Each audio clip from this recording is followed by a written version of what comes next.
Bom dia, Pai do Senhor. Quem vos fala é a missionária Nadia Albano. Hoje é dia 31 de outubro de 2025, uma sexta-feira, né? Estamos começando mais um momento de João 3,30, que ele cresça, que eu diminua. Como de costume, vamos estar orando e logo em seguida vamos estar passando para a preciosa palavra do Senhor, amém? Aqui em São Paulo hoje tá um friozinho, chovendo, que tá uma bênção. Oh, glória, né? Glória a Deus.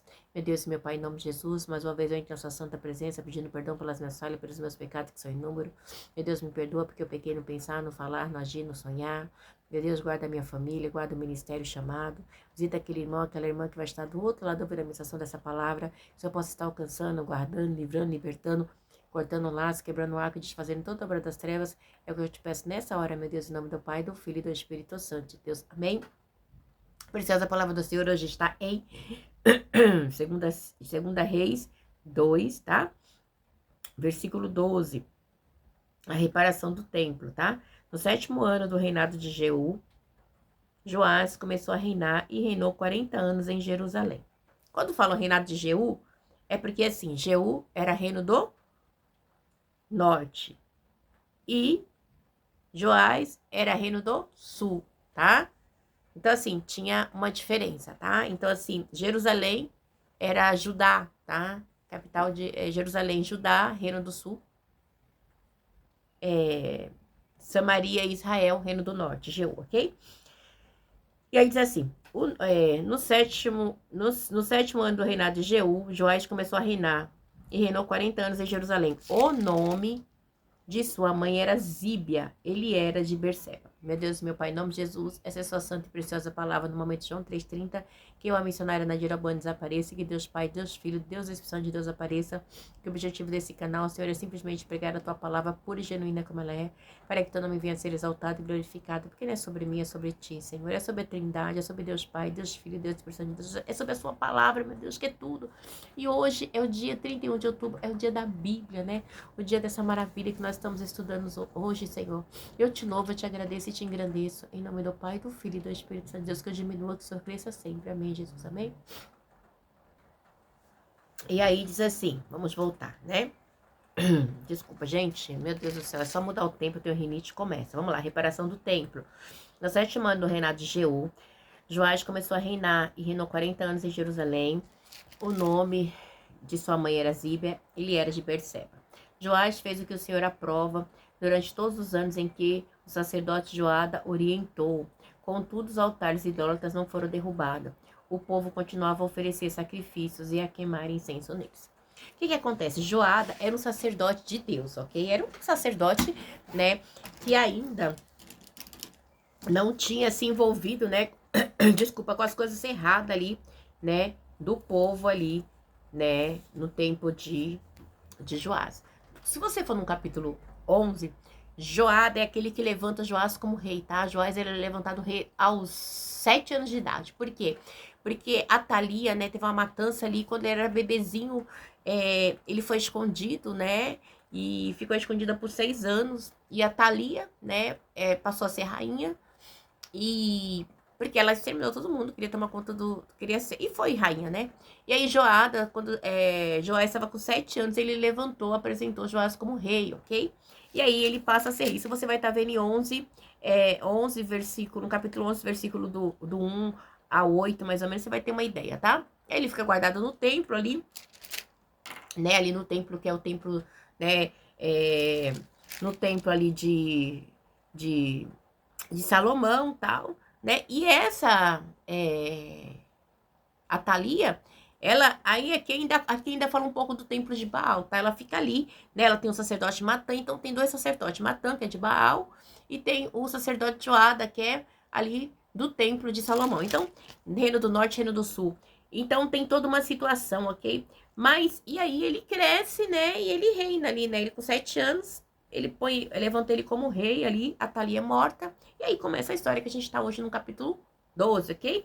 Ele assim, Joás fez o que o Senhor aprova durante todos os anos em que o sacerdote Joada o orientou. Então, enquanto Joada estava vivo, ele estava fazendo as coisas do Senhor certo. Contudo, os altares idólatras não foram derrubados.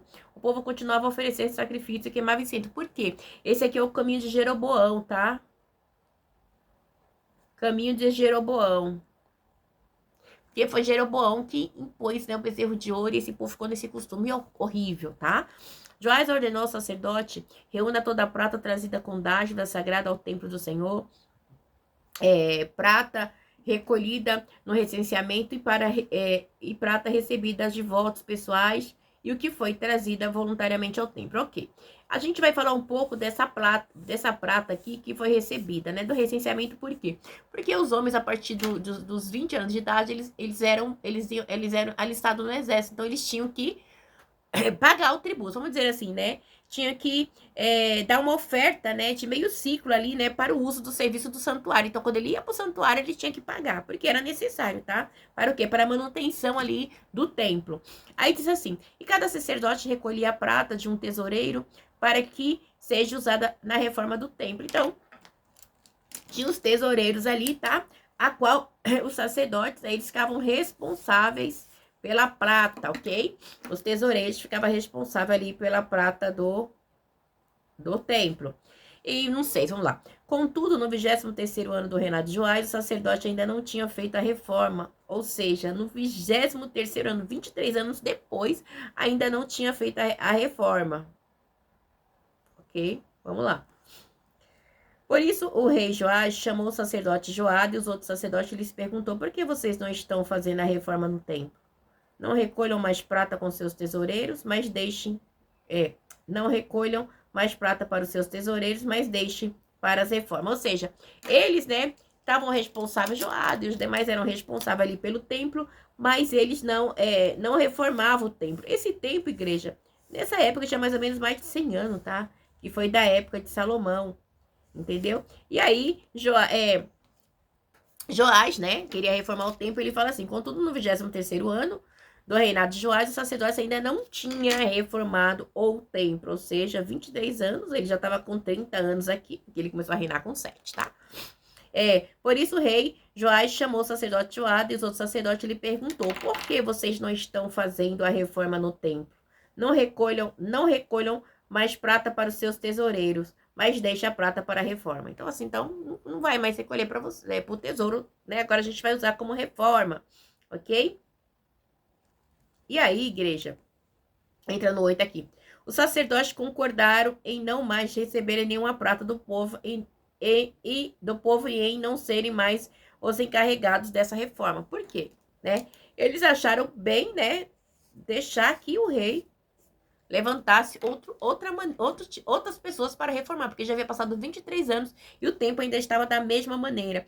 E esses tesouros, né, que era levado lá, né, para o templo, tinha os tesoureiros, tinha a igreja, era tudo, era organizado, ok? Então, o sacerdote, né, ali no sacrifício, as pessoas levavam tal, e agora não, vamos parar com isso, né? Então, vocês não vão recolher mais prata, isso vai ficar com os tesoureiros, tá bom? E o dinheiro das fontes da renda do sacerdote vai para o conserto do templo, porque o templo era onde fazer o sacrifício. Mas havia uma lei, né, que os sacerdotes, ele que recebiam, tá? Então ele faz uma mudança aqui de chave. E aí o que acontece? Os sacerdotes concordaram, porque também, igreja, na realidade, eles não estavam tão mais, né, como era no começo ali, né, de Moisés. Vamos lá. Então o sacerdote Joada pegou uma caixa, fez um furo na tampa e colocou ao lado do altar, à direita de quem entra no templo do Senhor, ou seja, o ofertório, tá bom, igreja? Isso aqui é o ofertório. A igreja, olha, achamos o ofertório, tá bom? Então, então ele pega e faz esse furo, tá? Faz o ofertório. Vamos lá. Vamos lá. Então, no 9 de novo. Então o sacerdote Joada pegou uma caixa e fez um furo na tampa e colocou ao lado do altar, à direita de quem entra no templo do Senhor. Os sacerdotes que guardavam a entrada colocavam na caixa toda a prata trazida no templo do Senhor. Era uma maneira deles, né, fazerem uma separação, vamos dizer assim, deixar guardada ali, né, as ofertas, o dinheiro que era levado lá para eles, né? Aí, vamos lá continuar. No 10. Sempre que havia uma grande quantidade de prata e uma grande quantidade na caixa, o sacerdote real e o sumo sacerdote vinham, pesavam a prata trazida ao templo do Senhor e a colocavam em sacolas. Depois de pesada, entregava a prata aos supervisores do trabalho do templo e assim pagavam aqueles que trabalhavam no templo do Senhor, os carpinteiros, construtores. Então, igreja, foi uma obra muito linda, né? Então, assim, era um trabalho organizado, tá? Da obra do Senhor. Não era feito de qualquer jeito, não. Os pedreiros, os cortadores de pedra também compravam madeiras e pedras lavadas para os concertos a serem feitos no templo do Senhor e cobria todas as outras despesas. Então, o dinheiro era para despesa, era para casa do tesouro, ok? Para casa de Deus, para obra de Deus, tá? Então, era para obra, tá? O dinheiro era para casa de Deus, para reforma, tá? Então, aí a prata trazida ao templo não era utilizada na confecção de bacias de prata, cortadores de pavio, bacia para a aspersão, caneta, ou quaisquer outro tecido de ouro ou prata para o templo do Senhor. Aí a palavra diz assim, era a que a prata trazida para o templo era usada como pagamento dos trabalhadores e eles empregavam para o reparo do templo. Não se exigia a prestação de contas dos que pagavam os trabalhadores, pois agiam com honestidade. Igreja, olha que coisa linda. É o que falta no dia de hoje, né? Não é, igreja? Né? Agiam com honestidade, aleluia, né?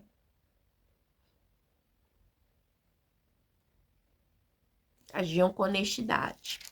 Mas a prata das ofertas, pela culpa e das ofertas pelo pecado, não era levada ao templo do Senhor, pois pertencia ao sacerdote. Então, tinha a parte, né? Que eu falei com vocês lá na lei de Levítico, que os sacerdotes tinham que receber as ofertas. E ali eles davam para os levitas também. Nessa época, Hazael, rei da Síria, atacou Gate e a conquistou, depois decidiu atacar Jerusalém. Né? Então, rei da Síria. Esse Hazael aqui, a gente já até falou dele, né? Que ele matou o rei para usurpar. Esqueci o nome do rei agora. Você vai ver um pouquinho antes. Deixa eu ver, meu Deus. Ele mata ali a família de Ben-Hadad, tá? Ele usurpa o trono de Ben-Hadad. Ele usurpa o trono de Ben-Hadad, tá? Esse Hazael aqui, ele usurpou o trono de Ben-Hadad. Ele sufocou Ben-Hadad, né? E tomou o trono dele, tá? Até que Eliseu falou assim, nossa, Eliseu olhou pra ele e ficou assim, fixo.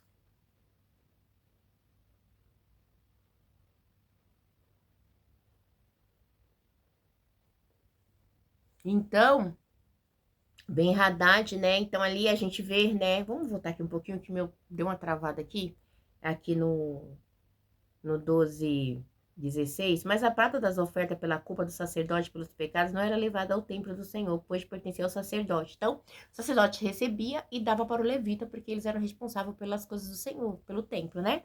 Aí diz assim, nessa época, Hazael, rei da Síria, atacou Gate e a conquistou, depois decidiu atacar Jerusalém. Esse Hazael é aquele que matou Ben-Hadad e passou, né, a ser rei da Síria, tá? Sufocou Ben-Hadad. Eliseu olha para ele, chora, né? Fica assim, lacrimejado, porque vê que aí ele vai fazer uma maldade terrível com o povo de Israel. Então, Joás, rei de Judá, apanhou todos os objetos consagrados por seus antepassados, Josafá, Jorão, Acasias, rei de Judá, e os que ele mesmo havia consagrado, e todo o ouro encontrado no depósito do templo do Senhor e do palácio real, e enviou tudo a Hazael, rei da Síria, que assim desistiu de atacar Jerusalém. Ou seja, eles tinham este costume, tá? Esse Hazael aqui, ele fez a mesma coisa com... Desculpa. Ben-Hadad fez a mesma coisa com Acabe, tá? Ele falou com Acabe que queria tesouro, queria as filhas, as esposas de Acabe. Aí Acabe manda para Ben-Hadad, mas aí depois ele fala assim, eu também quero os tesouros e as pratas, é onde começa uma guerra, né? Entre o povo da Síria, né? E com o povo, né? Ali com o reino com o reino do norte, ali na época de Acabe, né? E aí Deus dá, né? É aquela que a gente fala muito assim, maior, fala pro povo assim, maior é aquele que está conosco do que aquele que está com eles, né? O exército de Deus vem e Deus faz uma festa ali, acaba, né? Com a festa ali do rei da Síria. Mas aqui a gente vê que é o mesmo modo operante, sabe? Sempre querendo usurpar, querendo mais, falando eu quero, né? Essa história aqui, a gente vai estar vendo, aleluia, né, do rei da Síria, você vai estar vendo Ai, Jesus. No 8. Deixa eu ver. Bem antes, né? Aqui é muita coisa, igreja. A rebelião de Moabe. Você vai estar vendo o milagre do azeite. A morte da panela. Aí depois eu acho pra você, eu falo pra você onde é que tá? Aí eu sei que... Não, gente, claro que eu não vou achar. Não tá, isso tá em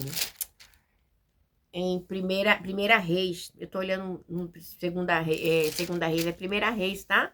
Você vai ver isso em segunda Reis 20, tá? Ben-Hadad, rei da Síria, ataca Samaria. Ele diz assim, ele enviou o mensageiro à cidade de Acabe, rei de Israel, que lhe disse a Ben-Hadad: a sua prata, o seu ouro são meus, e o melhor das suas mulheres e filhos. Depois ele fala, tudo bem, Acabe fala, e depois ele fala bem assim, mas, no 6, mas amanhã, a esta hora, enviarei meus oficiais para vasculhar seu palácio, suas casas, seus oficiais, e eles me darão tudo que vocês consideram de valor. Então, esse povo da Síria tinha mania, né, de querer sempre tomar conta daquilo que é do povo de Israel, né, do povo de Israel. Então, porque também, igreja, eles tinham muita desobediência, tá? Era algo, assim, terrível, né? Então, Deus, muitas vezes, até permitia, né, toda essa situação, né, para que eles venham se dobrar a Deus.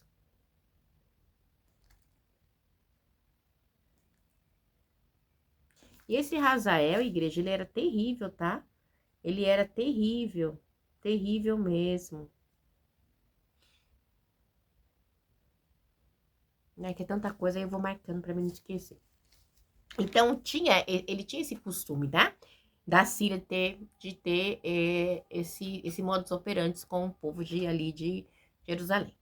Os demais acontecimentos do rei de Joás e as suas realizações estão todos escritos no livro dos registros históricos dos reis de Judá.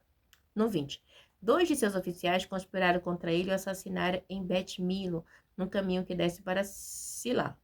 Os oficiais que assassinaram foram Josabade, filho de Simeate, e Jeozabade, filho de Somé. Ele morreu e foi sepultado junto aos seus antepassados na cidade de Davi, e seu filho Amazias foi o seu sucessor. Então a gente vê aqui que Joás, né, ele teve ali, né, todo o cuidado de construir o templo e tal, mas, igreja, eles nunca foram fiel a Deus, tá? Então você vê, né, ele tava ali, enquanto o Joiada tava ali, né, cuidando, vivo, tá? Ali o sacerdote Joiada, mas ele tinha o quê? Ele tinha ali o altar dos idólatras, porque eles andavam no caminho de Jeroboão. Andava, era algo terrível, igreja, era a idolatria, a apostasia era algo terrível. Eles não abriam mão da apostasia, não abria mão da apostasia mesmo, né? Desde que começou com Salomão, e aí foi, né? E depois Jeroboão, começou com Jeroboão, depois de Jeroboão foi pior ainda, né? Então, aí era algo que eles tomaram como, vamos dizer assim,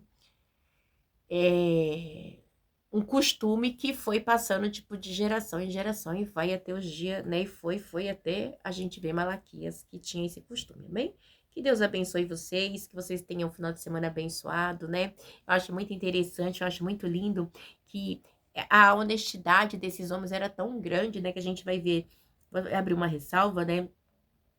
Segunda Reis 14, 15, que eles não pediam nem prestação de conta, né? A honestidade deles para com as coisas de Deus, né? Infelizmente, hoje em dia, são difíceis a gente achar pessoas honestas, né? Pessoas sempre quer tomar proveito. Ainda mais das coisas de Deus, tem um monte, né?